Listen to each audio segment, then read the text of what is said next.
আজ রাত 4টার ম্যাচকে ঘিরে ফুটবল বিশ্বজুড়ে চলছে তুমুল উত্তেজনা।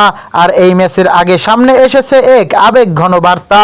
ব্রাজিল তারকা নেইমার জুনিয়রকে নিয়ে নাকি কথা বলছেন লিওনেল মেসি। মেসির কথার মূল বার্তা হলো, নেইমারের ক্যারিয়ারের বড় একটা অংশ কেটে গেছে ইনজুরির সঙ্গে লড়াই করতে করতে। বিশ্বের অন্যতম প্রতিভাবান এই ফুটবলার বারবার চোটে পড়ে নিজের সেরা সময়ের অনেকটাই হারিয়েছেন। তাই আজকের গুরুত্বপূর্ণ ম্যাচে মেসির আশা, নেইমার মাঠে নেমে নিজের জাদু দেখাবেন। শুধু গোলই নয়, তিনি যেন একটি হ্যাটট্রিক করে সমালোচকদের জবাব দেন এবং আরও বিশ্বকে মনে করিয়ে দেন কেন তিনি ফুটবল ইতিহাসের অন্যতম সেরা প্রতিভা। নেইমার যখন ফিট থাকেন তখন তিনি একাই ম্যাচের রং বদলে দিতে পারেন। তার ড্রিবলিং, গতি এবং গোল করার ক্ষমতা যে কোনো প্রতিপক্ষের জন্য বড় হুমকি।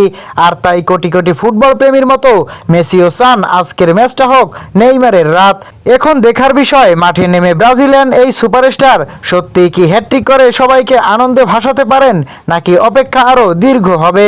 প্রিয় দর্শক, আপনার কি মনে হয় আজকের ম্যাচে নেইমার কি হ্যাটট্রিক করতে পারবেন? কমেন্টে জানিয়ে দিন আপনার মূল্যবান মতামত। ফুটবল ও বিশ্বকাপের সব আপডেট পেতে চ্যানেলটি সাবস্ক্রাইব করুন।